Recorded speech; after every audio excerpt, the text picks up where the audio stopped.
Bueno, casi siempre los que con inquietudes, con deslices, con delirios, soñamos cosas, generalmente no tienen nuestras modestas opiniones trascendencia. O sea, mueren grandes ideas de grandes inquietos, grandes soñadores, grandes visionarios, grandes ideólogos, se pierden en el tiempo. Y es natural que eso ocurra. Solo se salvan aquellos que a lo mejor tuvieron la suerte, poder decirlo, la inquietud o la perspicacia de documentarlo. Lo que hicieron, lo que documentaron, y a pesar de que no pasó nada con ese documento, andando el tiempo, tiene una profunda significación. El caso nuestro, el caso mío, yo tengo una ayuda de memoria acá. Cuando yo escribí este libro, ahora lo voy a poner bien, en 1980, hablar de continentalismo era un delirio, era una locura. O sea, yo había oído hablar a Perón de continentalismo y el significado y la importancia a través de su explicación que se consideraba el continentalismo, pero era un tiro al vacío. Era aquellos tiempos, cuando yo escribí el libro en la época de los 80, 1980, estaba en pleno auge la guerrilla, las luchas contra el comunismo, contra el terrorismo.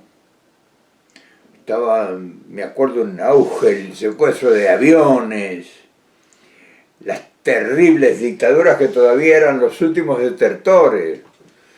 Todavía faltaba la guerra de las Malvinas en la Argentina, en fin, estaban en plenitud las dictaduras impuestas por el imperialismo.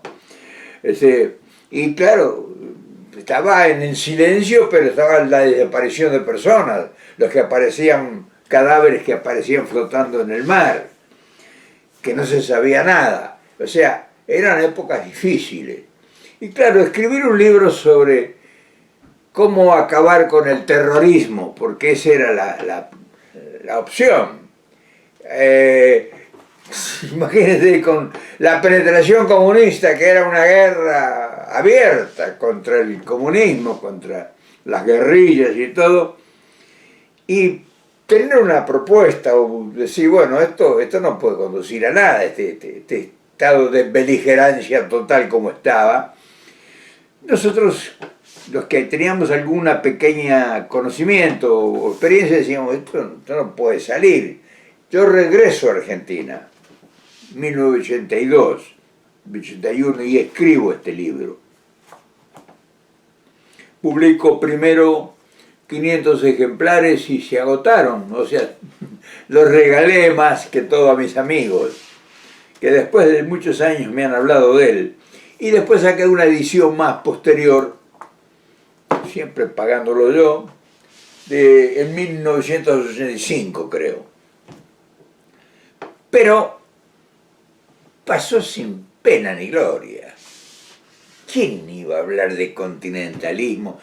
¿Quién iba a tener una referencia oficial? Estoy hablando de los lugares donde manejan las comunicaciones, el poder, los gobiernos, o sea, los políticos incluso dentro del mismo peronismo. O sea, fue lo que menos se tuvo en cuenta y uno siempre siguió batiendo el parche, o sea, hablando de la nada sobre que las únicas soluciones posibles, bien negociadas, no tampoco entregar el continente así para que venga el poder corporativo o el poder financiero y se haga dueño de todo y siga con la esclavitud total como acostumbran.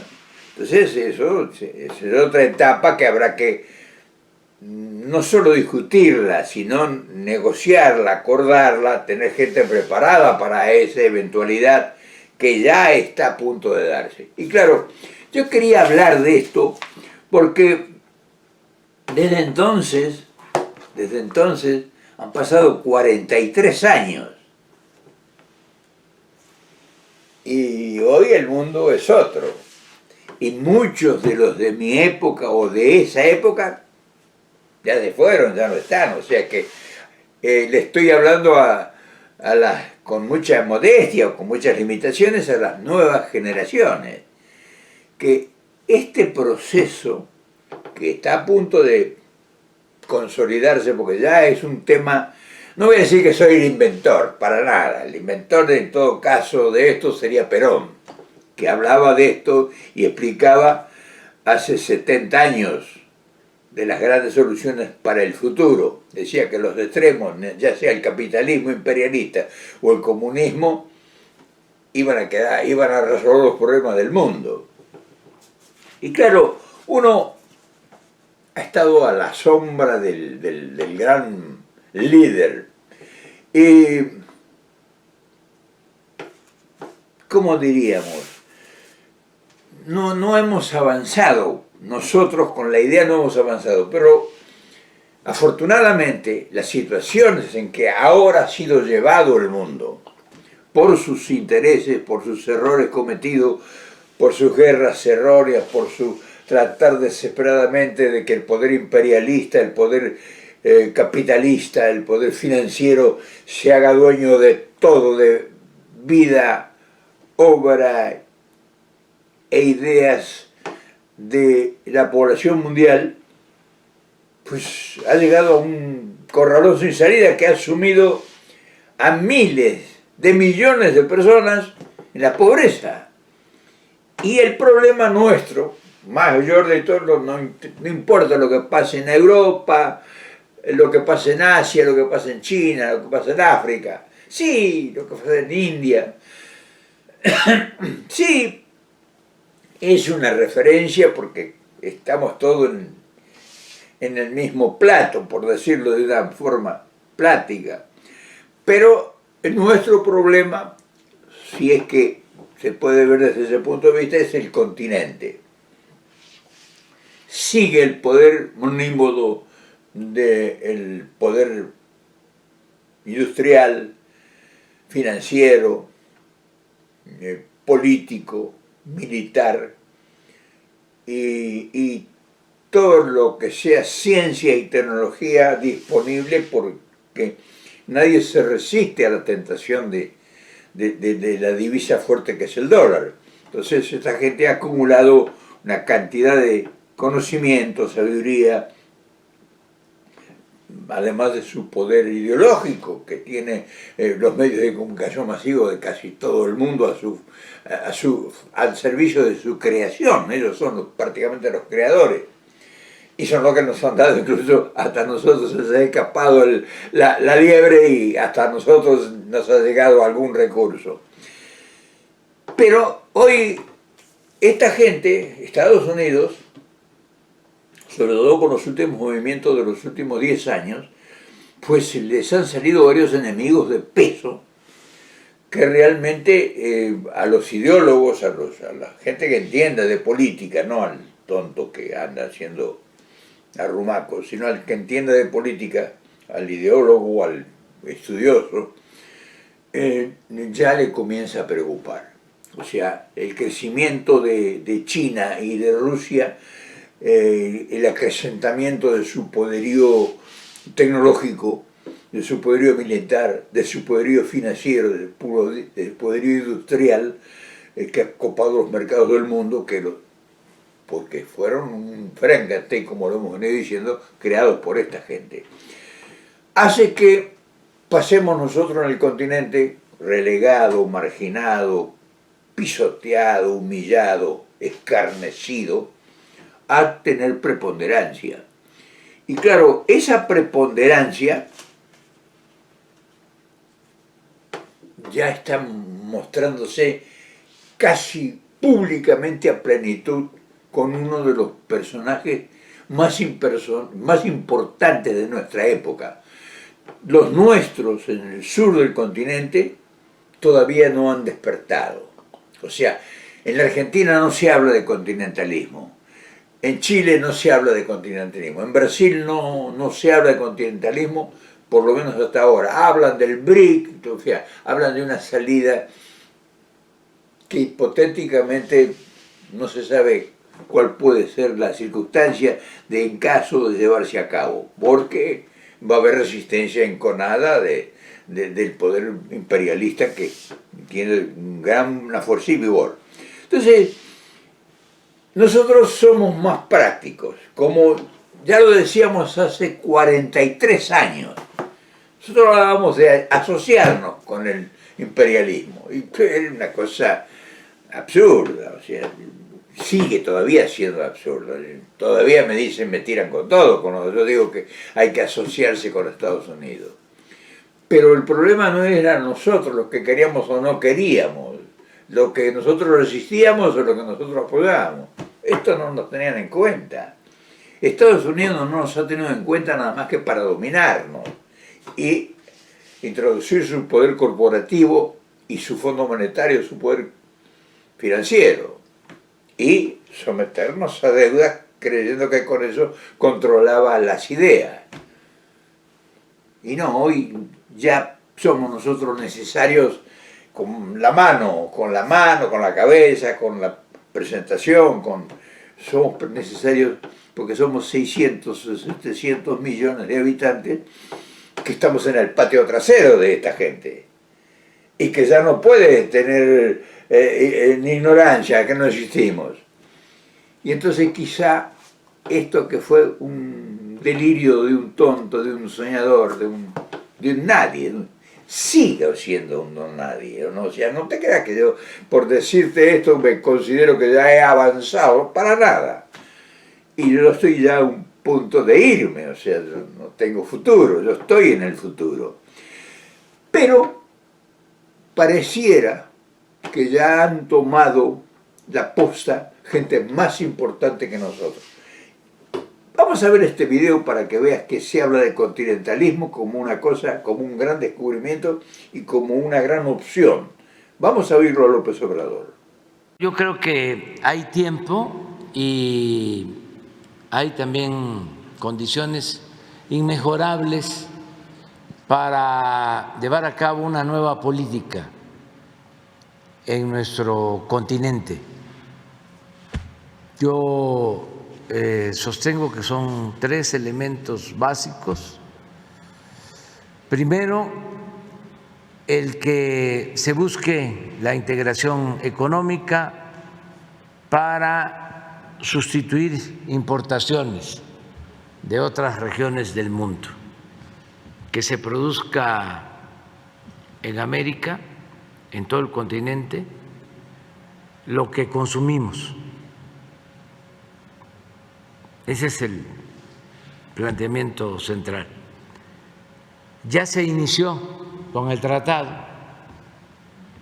hay una integración en América del Norte,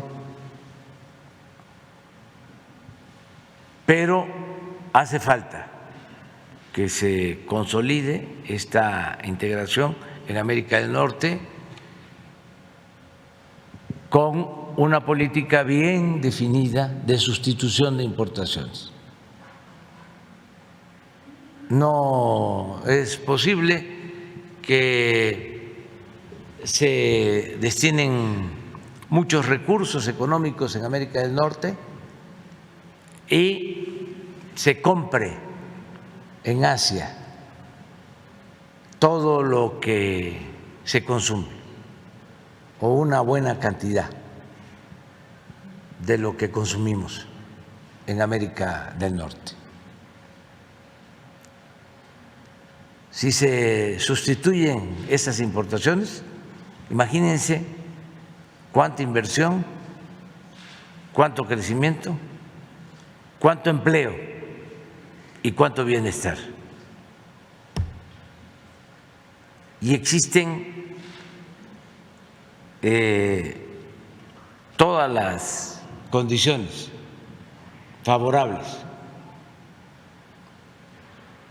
para lograrlo. Y esto debe de considerar no solo la integración de América del Norte, sino de todo el continente.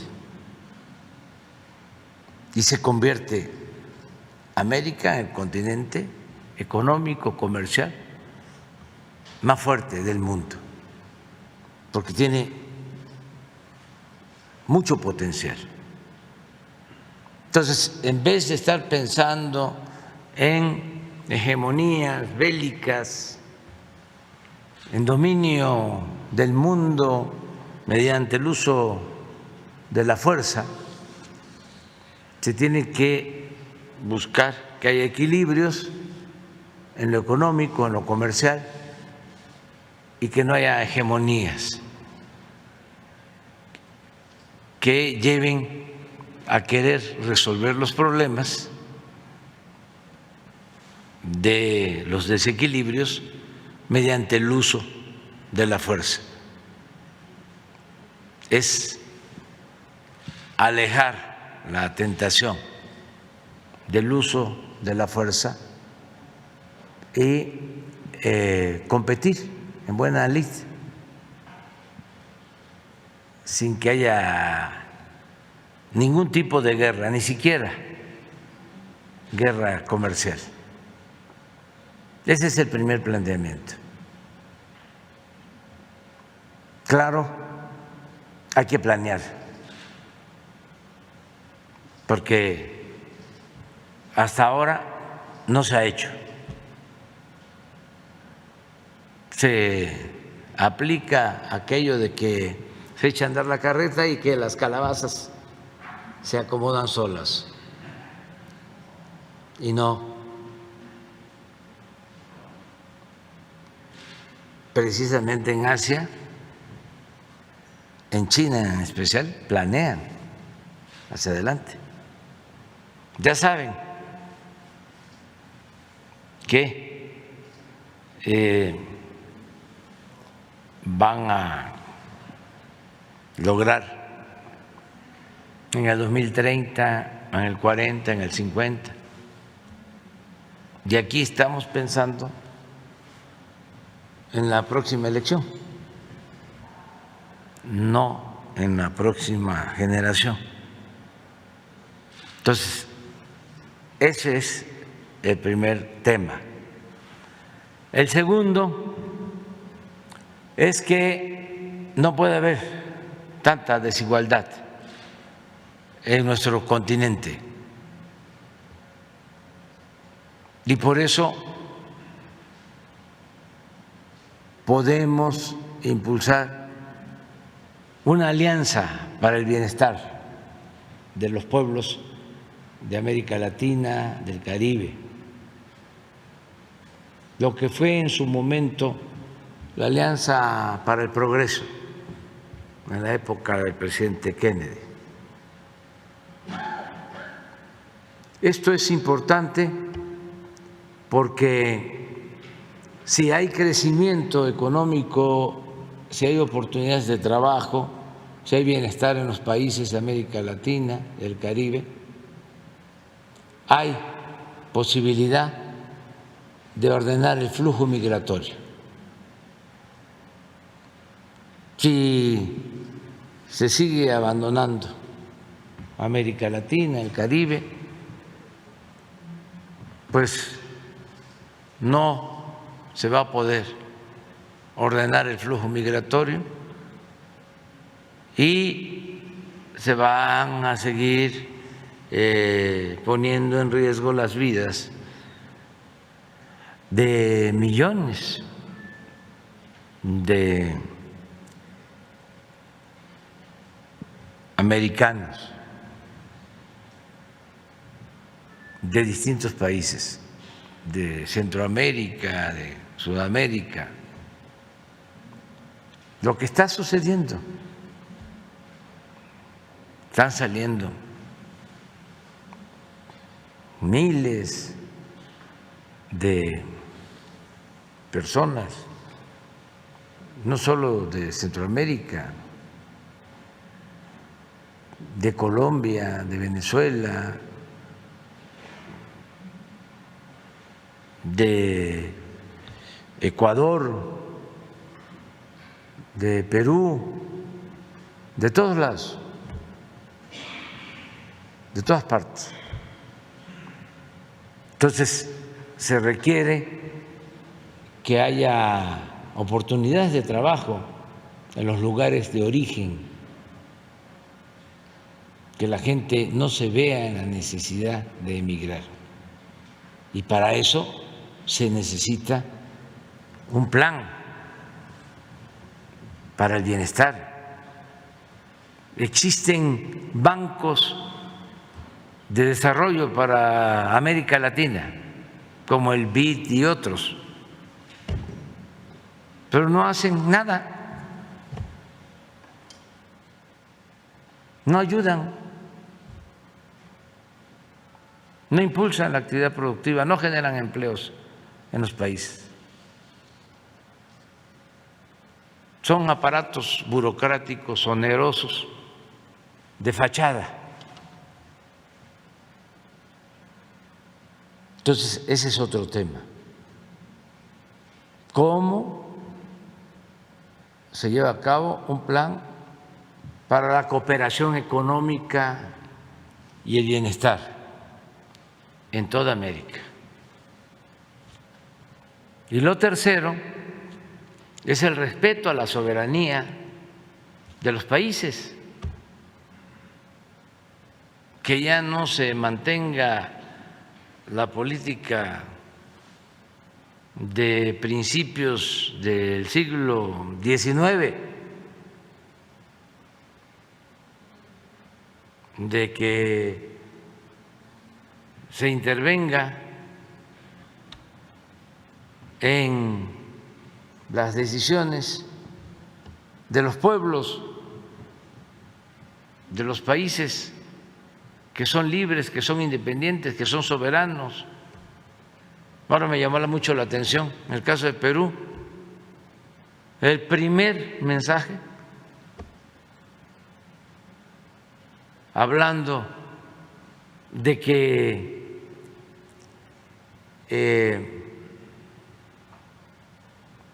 se estaba alterando la legalidad en ese país, fue de la Embajada de Estados Unidos en Perú. Eso ya no debe de aplicarse como política. Tiene que haber respeto a la soberanía de los países, a la independencia de cada país. Y nos debemos de dar pues un trato de aliados. Pero si va a seguir habiendo la política del bloqueo a Cuba,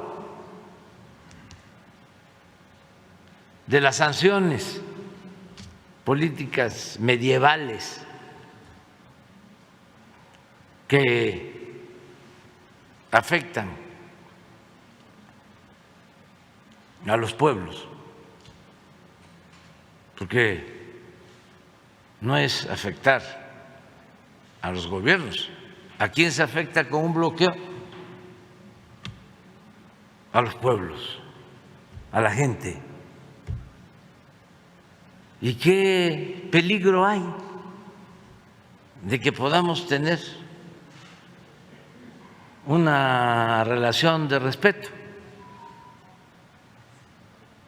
¿Qué peligro significa Cuba para Estados Unidos? ¿Qué peligro significa Venezuela para Estados Unidos? ¿Qué peligro significa Colombia para Estados Unidos? Nada. Eso tiene que ver con otras épocas.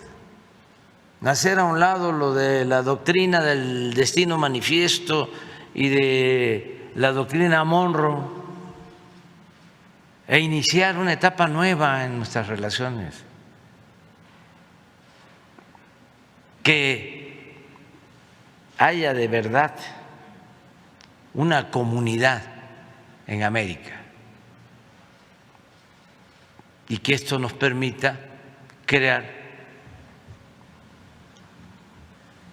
una unión de todos los países, de todos los pueblos, para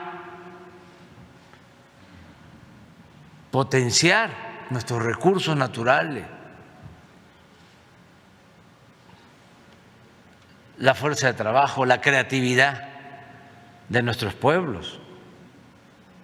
¿De dónde se va a sacar fuerza de trabajo? Si en Estados Unidos, en Canadá, incluso en México, ya empieza a escasear fuerza de trabajo joven.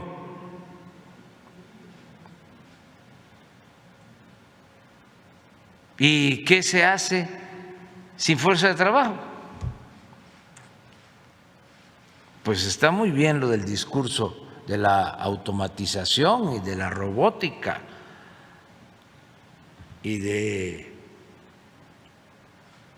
el desplazamiento de la fuerza de trabajo, pero eso va a llevar un tiempo todavía.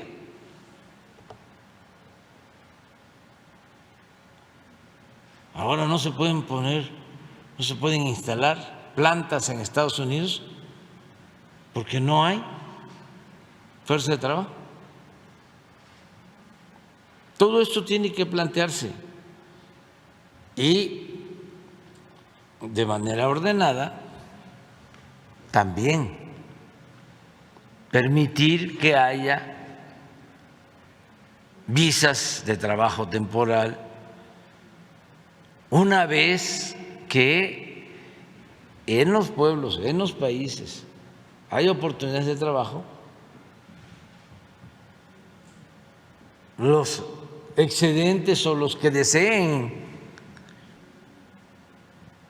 ir a trabajar a otros países que lo puedan hacer de manera ordenada. Una unión de toda América. Es un sueño, pero hay que plantearlo para buscar que se convierta en realidad. Entonces, de eso vamos a hablar. Y es muy importante porque el presidente Biden pues es un político profesional, sí tiene una visión de futuro, lleva ya muchos años en la política y pues está pensando, no tengo duda, en las nuevas generaciones, en lo que vamos a heredar, en lo que se va a dejar como legado a las nuevas generaciones. Bueno, ustedes han escuchado parte de lo que uno de los hombres más importantes de la política del continente, que está produciendo hechos concretos, acaba de emitir sobre el continentalismo y sobre lo que nosotros, con mucha ilusión, con mucha ingenuidad y con mucha fe, hablamos hace 40 años. No voy a levantarte de tu posicionamiento. Yo te respeto y al mismo tiempo al respetarte te admiro por tu ingenuidad. Si crees que habría otra solución para los próximos 50 años. Que sea en el futuro lo que sea, yo no tengo previsión, pero tuve más o menos la inquietud porque tenía el conocimiento del maestro. O sea, yo te confieso que yo tuve un maestro para poder pensar como pensaba en este libro. Y la naturaleza de conocer pueblo por pueblo el continente. Yo creo que por ahí pasa la historia futura de los próximos 30, 40 años nuestros. El continentalismo. Te lo dejo como inquietud para que veas que la gente que está entre ustedes, o sea, nosotros, somos pueblo, ¿no? Nosotros no somos otra cosa que pueblo y moriremos siendo pueblo. También tenemos pensamiento y también tenemos ideas. Depende cómo lo interpretes, pero el trabajo, la tarea se hizo en el tiempo oportuno, no fue, en el tiempo oportuno no fue hecha a destajo, fue hecha demasiado avanzada. El tiempo oportuno sería ahora, que es lo que está haciendo López Obrador. Ese es el tiempo oportuno en que se puede hablar ya con el imperio y decirle, vea, esto no funciona, tenemos que hacer un arreglo, tenemos que hacer un acuerdo. Y en eso están trabajando ellos. Pero permitidme que tengamos una modesta, un modesto reconocimiento. Fuimos pioneros en la idea y somos nosotros, son ustedes y somos nosotros, somos los pueblos que siempre vamos adelante de la historia. Te dejo esta inquietud y mañana, por supuesto, nos volvemos a ver.